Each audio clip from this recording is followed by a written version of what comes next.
Por varias semanas me he estado reuniendo con dos hombres que han aceptado a Cristo como su único y suficiente Salvador. Nos reunimos en un restaurante y allí leemos, oramos y hablamos en cuanto a la vida cristiana.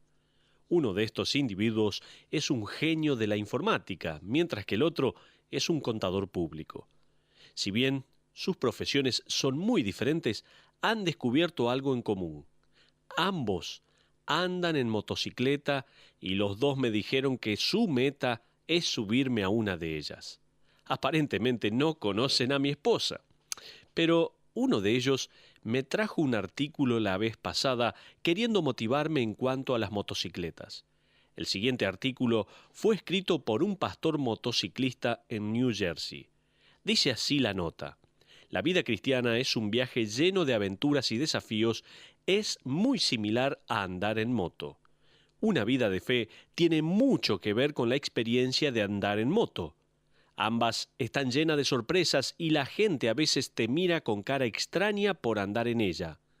Uno va en contra de los riesgos, pero se siente vivo. Uno tiene que mantener su máquina y llevar el equipamiento adecuado. Es una aventura. Hay lugares más seguros, pero es un desafío y un viaje maravilloso. Hasta ahí lo que decía este artículo. Creo que algunas de estas frases son muy buenas. La gente te mira con cara extraña por andar en ella. Hay sorpresas. Hay lugares más seguros donde andar. Hasta aquí, nuestro estudio de Esdras ha registrado un viaje seguro de los israelitas. Hasta ahora ha sido un viaje tranquilo. Eran cautivos en la tierra de los reyes extranjeros. Por 70 años pagaron las consecuencias de su desobediencia a Dios. Pero Esdras comienza su libro con la narración de un milagro. Él dice: Dios obró en el corazón del rey Ciro, el cual proclama que el pueblo de Israel puede regresar a Jerusalén y comenzar a reconstruir el templo y la amada ciudad. Así que 50.000 personas se dedican por fe a restaurar la adoración y el sistema para la gloria de Dios. Todo marcha sobre ruedas. En el capítulo 3, ellos reconstruyen el altar y vuelven a hacer sacrificios. Comienzan con el proceso de restauración del templo, que había sido destruido, y hasta llegan a poner los cimientos del mismo. En ese momento se desata una celebración de júbilo en la que gritan «Aleluya a Dios» a grandes voces, de manera que se escucha desde muy lejos. Evidentemente, la celebración llega a los oídos de sus enemigos. El pueblo de Israel está por experimentar los primeros dolores de cabeza. El viaje placentero se está acabando. Vamos a ver algunas amenazas de alianzas impías. Veamos qué pasó después en el capítulo 4, versículos 1 y 2. Dice la Biblia: oyendo los enemigos de Judá y de Benjamín que los venidos de la cautividad edificaban el templo de Jehová Dios de Israel, vinieron a Zorobabel y a los jefes de casas paternas y les dijeron: edificaremos con vosotros, porque como vosotros buscamos a vuestro Dios, y a él ofrecemos sacrificios desde los días de Esar-Adón, rey de Asiria, que nos hizo venir aquí. ¿No le parece bien esto? Aparecieron voluntarios y adoran a Dios también. Eso es lo primero que nos vendría a la mente, seguramente, si Esdras no nos aclaraba con el primer versículo que no se trataba de amigos. De hecho, eran enemigos de Dios.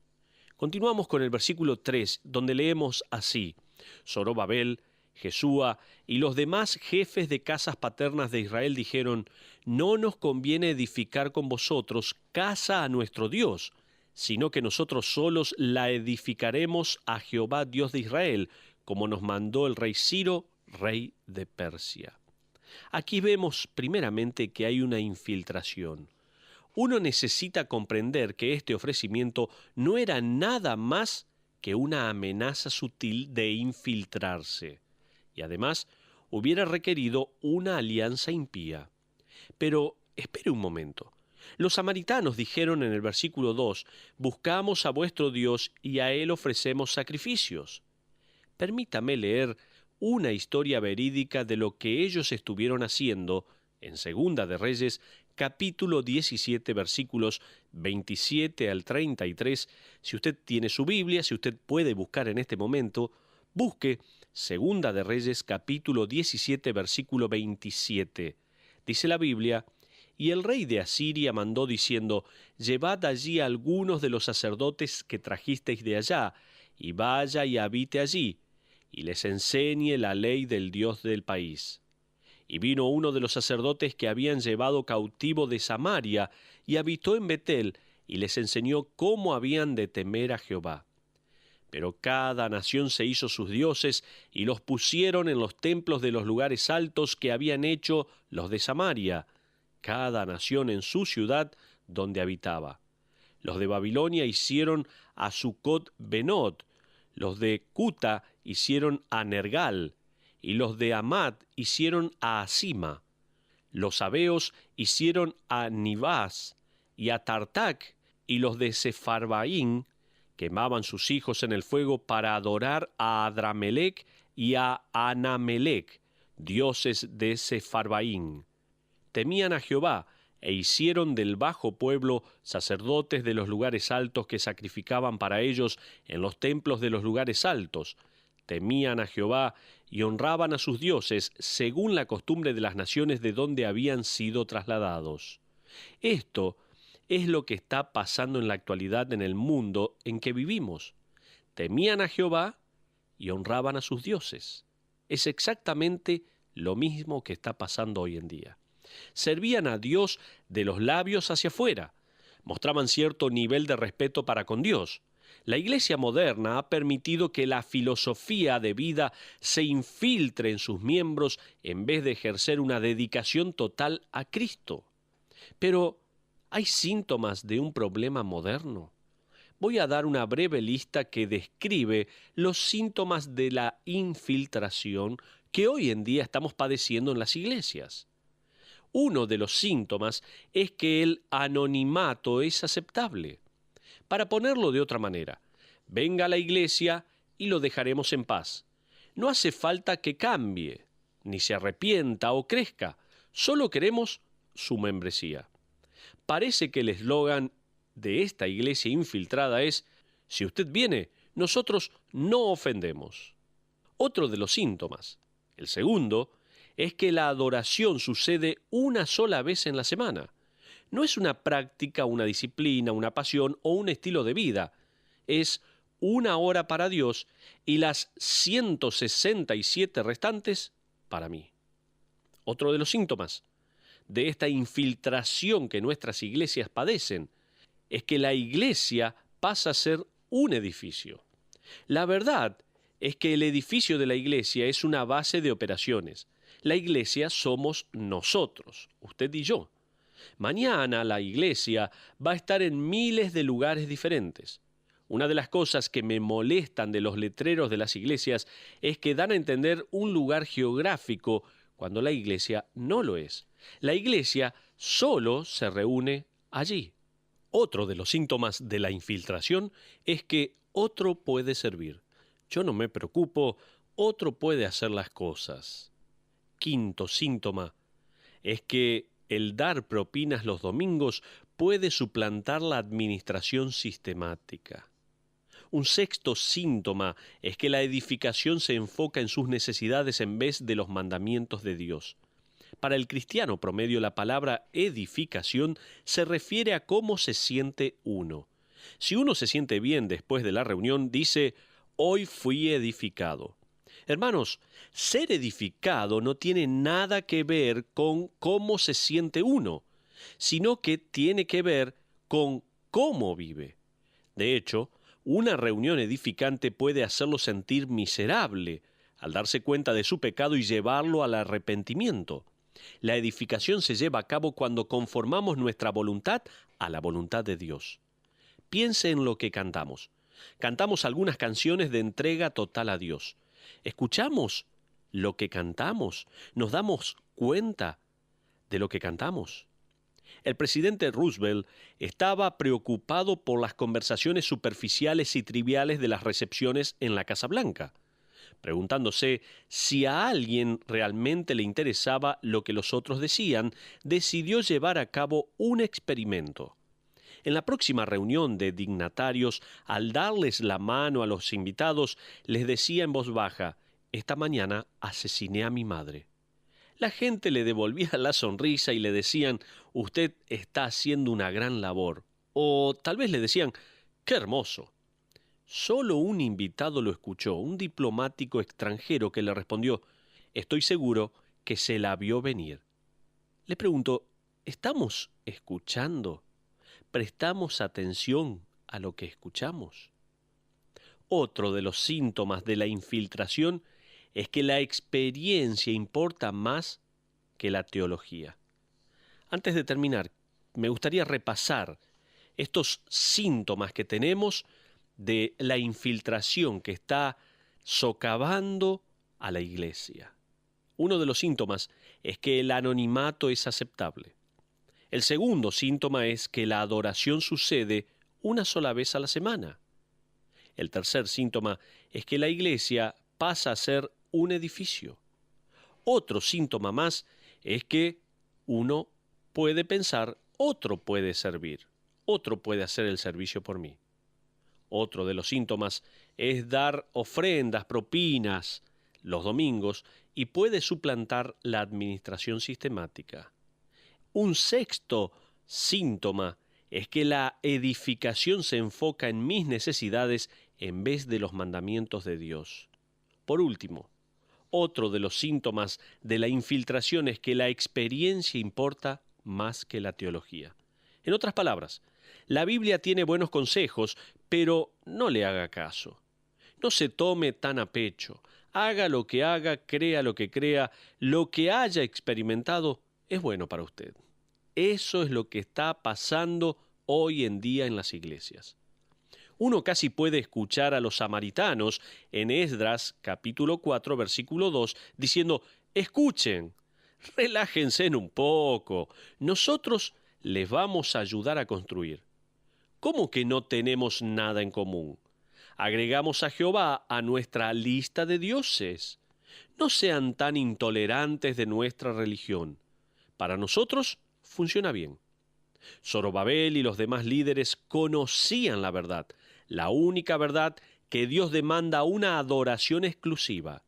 Él no podía ser agregado a una lista de dioses. Él era la lista. Zorobabel y los demás sabían que se trataba de una batalla de doctrina. Dios les había dicho: «No te harás dioses delante de mí». Ese es el mandamiento de Dios y punto. Aquellos que dicen adorar a Dios solo pueden adorar solo a Dios. En esta batalla de teología, los israelitas ganaron. Ellos no iban a ceder sus principios y convicciones y crear una alianza impía. Los israelitas esquivaron el desastre, ya que no cedieron a la tentación de una alianza impía, un compromiso totalmente impío. Si tan solo la iglesia actual aprendiera que nosotros tampoco debemos hacer la obra de Dios con la ayuda de personas que no le conocen. Por tanto, sea cuidadoso, use el discernimiento. Y aquí vimos, a través de la palabra de Dios, en este estudio de Esdras capítulo 4, la amenaza de alianzas impías, pero también está la amenaza de acusaciones injustas. Ahora fíjese lo que hacen a continuación los enemigos en los versículos 4 y 5. Intimidación. Dice la palabra de Dios: «Pero el pueblo de la tierra intimidó al pueblo de Judá y lo atemorizó para que no edificara. Sobornaron además contra ellos a los consejeros para frustrar sus propósitos todo el tiempo de Ciro, rey de Persia, y hasta el reinado de Darío, rey de Persia». Hasta ahí la porción de la palabra de Dios. En otras palabras, la construcción cesó. Cesó por casi 15 años. Zorobabel y los líderes fueron exitosos en contra de la infiltración, pero fueron intimidados y se rindieron a las acusaciones injustas y constantes. Visto de otra manera, ellos manejaron bien los problemas de doctrina y fueron victoriosos, pero no pudieron salir airosos de los problemas emocionales. ¿No se dio cuenta que el enemigo ataca por lo general de esta manera? Para algunos, la doctrina impura es el fin. No conocen la Escritura. Son llevados a donde quiera por todo viento de doctrina, son vulnerables a los falsos maestros. Nunca crecen y no son capaces de pensar críticamente, doctrinalmente y teológicamente. Para otros, la doctrina es sólida, pero sus emociones pasan a ser su destrucción. Incapaces de soportar el dolor del rechazo, el desánimo, el aislamiento, las pruebas o las desilusiones, se acurrucan y mantienen la fe en secreto. A propósito, Nehemías era así. Él resistió sin problemas las tentaciones a aliarse con los impíos. Él era fuerte doctrinalmente, pero cuando fue acusado personalmente de tener malos motivos, se puso de rodillas y le pidió fuerzas a Dios para continuar. Los versículos 6 al 23 no están en orden cronológico. Esdras resume décadas de desilusión. Él resume 15 años de una nación vencida y desanimada. Se trata de una de las armas más fuertes del diablo. Fíjese en el versículo 6. Dice, y en el reinado de Asuero, en el principio de su reinado, escribieron acusaciones contra los habitantes de Judá y de Jerusalén. En este versículo no nos da detalles, simplemente dice que una carta fue escrita acusando a los judíos de cosas injustas. A propósito, Asuero fue el rey que se casó con Ester. En el versículo 7 encontramos otra ilustración. Mire, también en días de Artajerjes escribieron Bislam, Mitrídates, Tabel y los demás compañeros suyos a Artajerjes, rey de Persia, y la escritura y el lenguaje de la carta eran en arameo. Ahora Esdras no va a dar el contenido de esta carta en particular, quizás porque resume lo que las demás cartas expresaban. Fíjese en los versículos ahora 11 y 12. Dice la Biblia, y esta es la copia de la carta que enviaron. Al rey Artajerjes, tus siervos del otro lado del río te saludan. Sea notorio al rey que los judíos que subieron de ti a nosotros vinieron a Jerusalén y edifican la ciudad rebelde y mala, y levantan los muros y reparan los fundamentos. Aquí hay 4 razones por las que los judíos pararon. A través de esta carta vamos a ver 4 razones por las cuales el rey hace un alto en la construcción de Jerusalén. La primera razón, tome nota por favor, que vemos aquí al leer es que Jerusalén es una ciudad mala, llena de gente rebelde. A continuación, en el versículo 13 dice, ahora sea notorio al rey que si aquella ciudad fuere reedificada y los muros fueren levantados, no pagarán tributo, impuesto y rentas, y el erario de los reyes será menoscabado. Aquí vemos la segunda razón por la que cesa la construcción. Dice que la ciudad no va a pagar impuestos, el rey va a perder dinero.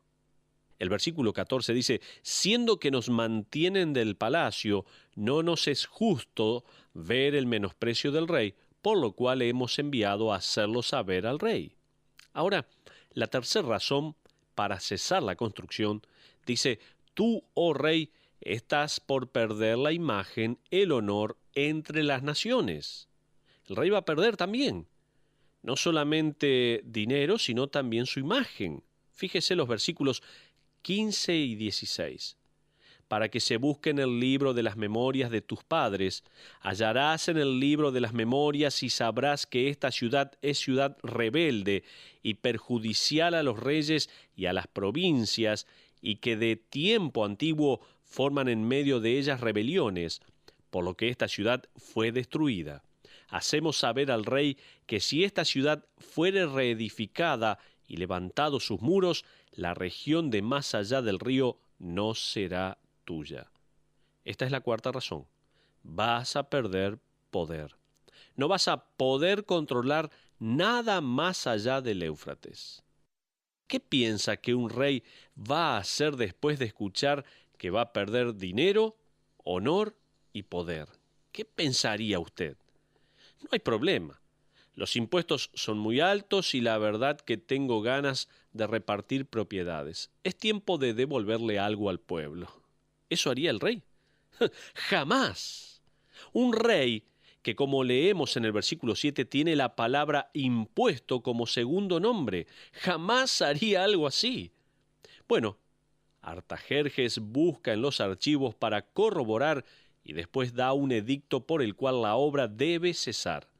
El versículo 24 nos da un resumen de esto. Dice: entonces cesó la obra de la casa de Dios que estaba en Jerusalén y quedó suspendida hasta el año segundo del reinado de Darío, rey de Persia. El rey ordenó que la obra cesara. De hecho, es muy probable que los persas hayan derribado lo que los judíos habían hecho. Luego, cuando Nehemías recibe el reporte de sus hermanos, leemos lo que los persas le hicieron a los muros. Todo iba tan bien y de repente todo pasa a estar tan mal. Pero ya para ir concluyendo, vamos a hacer una aplicación. Hay verdades antiguo testamentarias que siguen vigentes en la actualidad. Preste atención. ¿Qué podemos aprender del ánimo y luego desánimo de Zorobabel? Primero, vemos que el progreso atrae atención. Usted avanza 1 centímetro en su vida espiritual y alguien se va a dar cuenta. Ese creyente acaba de comprometerse a algo. Saquen la artillería, dicen algunos. Otra cosa que podemos aprender. En segundo lugar, no debemos asombrarnos por la oposición, es de esperar esto. Pablo le escribió a su joven hijo en la fe las siguientes palabras en 2 Timoteo 3:12. Y también todos los que quieren vivir piadosamente en Cristo Jesús padecerán persecución. En otras palabras, todos los que se comprometen a vivir una vida piadosa se convierten en un blanco. Lo que me encanta de este versículo es que no dice todos los que viven vidas piadosas van a ser perseguidos, sino todos los que quieren vivir piadosamente. Si usted quiere vivir para Cristo, se va a meter en problemas. Fíjese en estos creyentes que lo experimentaron miles de años atrás. Fueron amenazados, perseguidos y acusados falsamente. Y honestamente, funcionó. El progreso cesó completamente. Pero estamos pensando aquí en qué podemos aprender del ánimo y el desánimo de Zorobabel. Dijimos en primer lugar que el progreso atrae atención de otros. En segundo lugar dijimos que no debemos asombrarnos por la oposición porque es de esperar. En tercer lugar, sin Dios el fracaso está garantizado. Escuche bien, sin Dios el fracaso está garantizado. ¿Qué va a suceder 15 años después por lo cual la obra se reanuda? ¿Qué va a animar a los desanimados y a Zorobabel a tomar nuevamente las herramientas? Entre otras cosas, la predicación del profeta Zacarías. El mensaje de Zacarías, que muy rara vez se lo mira en su contexto histórico que acabamos de estudiar, lo encontramos en Zacarías capítulo 4, versículo 6, y dice: esta es palabra de Jehová a Zorobabel que dice: no con ejército ni con fuerza, sino con mi espíritu, ha dicho Jehová de los ejércitos. Ahí está la palabra. Dios siempre derrama su gracia. Zacarías, ve y dile a Zorobabel que no es por su poder, técnica o talento. No es así. Lo que se construya para el reino de Dios nunca se construye con fuerzas o poder humano, sino con mi espíritu, dice el Señor. Hudson Taylor, misionero a la China, describió una vida cristiana exitosa como no una lucha para tener fe, sino para poner la mirada en el que es fiel. Pablo lo puso de esta manera en 2 de Timoteo, capítulo 2, versículo 13. Si fuéremos infieles, Él permanece fiel. Y en 1 de Tesalonicenses, capítulo 5, versículo 24, recuerda: fiel es el que os llama, el cual también lo hará. Entonces, cuando usted llegue a un punto en el cual la cosa no se mueve más y se dé cuenta que hay otros lugares más seguros, recuerde que firme en Dios uno vive, crece, progresa y construye. No con ejército ni con fuerza, sino con mi espíritu, ha dicho Jehová de los ejércitos.